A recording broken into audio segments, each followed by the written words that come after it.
বাংলাদেশের পার্বত্য এলাকা খাগড়াছড়িতে হঠাৎ অস্থিরতা নিয়ে নতুন এক বিস্ফোরক অভিযোগ করেছেন স্বরাষ্ট্র উপদেষ্টা লেফটেন্যান্ট জেনারেল অবসরপ্রাপ্ত জাহাঙ্গীর আলম চৌধুরী। তিনি দাবি করেছেন, প্রতিবেশী দেশ এবং ফ্যাসিবাদের দোসরদের ইন্ধনে এই অশান্তি ছড়ানো হচ্ছে। আজকের ভিডিওতে থাকছে এই বক্তব্যের বিস্তারিত, পাহাড়ের সর্বশেষ পরিস্থিতি এবং কী ব্যবস্থা নিচ্ছে সরকার। শেষ পর্যন্ত দেখুন এবং গুরুত্বপূর্ণ এই খবরটি লাইক, কমেন্ট ও সাবস্ক্রাইব করতে ভুলবেন না।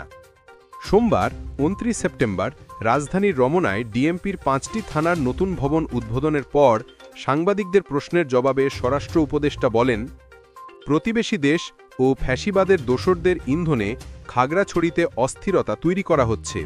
তিনি আরও জানান, একটি মহল চাইছে যাতে দুর্গাপূজা শান্তিপূর্ণভাবে অনুষ্ঠিত না হয়।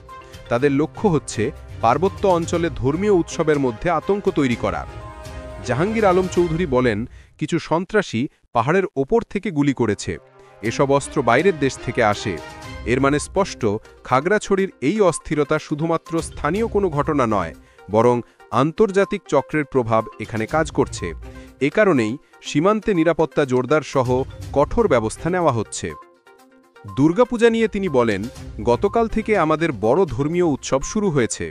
এই উৎসবের সময় কেউ যেন কোনো বিশৃঙ্খলা সৃষ্টি না করে, রাস্তা বন্ধ না করে। পূজা যেন নির্বিঘ্নে আয়োজিত হয়, এজন্য সবাইকে সহায়তা করার আহ্বান জানাচ্ছি। এই বক্তব্যে বোঝা যাচ্ছে, সরকার চাইছে পূজা মণ্ডপগুলোতে নিরাপত্তা ও শান্তি নিশ্চিত করতে। ইতিমধ্যেই আইনশৃঙ্খলা বাহিনী মোতায়েন করা হয়েছে এবং পাহাড়ে পার্বত্য চট্টগ্রাম বিষয়ক উপদেষ্টা কাজ করছেন। পাহাড়ে আটকে পড়া পর্যটকদের নিয়ে সাংবাদিকদের প্রশ্নের জবাবে স্বরাষ্ট্র উপদেষ্টা জানান, আটকে পড়া পর্যটকের অধিকাংশকেই ফিরিয়ে আনা হয়েছে। প্রশাসন দ্রুত পদক্ষেপ নিয়ে পর্যটকদের নিরাপদে ফিরিয়ে আনছে। এটি দেখায় যে সরকার জরুরি পরিস্থিতি সামাল দিতে প্রস্তুত। জাহাঙ্গীর আলম চৌধুরী বলেন, এই সমস্যা প্রতিহত করতে সবার সহযোগিতা প্রয়োজন। তিনি সাধারণ মানুষ, স্থানীয় নেতা এবং সব রাজনৈতিক শক্তিকে একসাথে কাজ করার আহ্বান জানিয়েছেন। কারণ এটি শুধু খাগড়াছড়ির সমস্যা নয়, এটি বাংলাদেশের অভ্যন্তরীণ নিরাপত্তা ও ধর্মীয় সম্প্রীতির প্রশ্ন। দর্শক বন্ধুরা, আপনারা কি মনে করেন, এই অস্থিরতার পেছনে আসলেই কি বাইরের দেশের হাত আছে, নাকি অন্য কোনো গোপন কারণ? আপনার মতামত কমেন্টে লিখে জানান।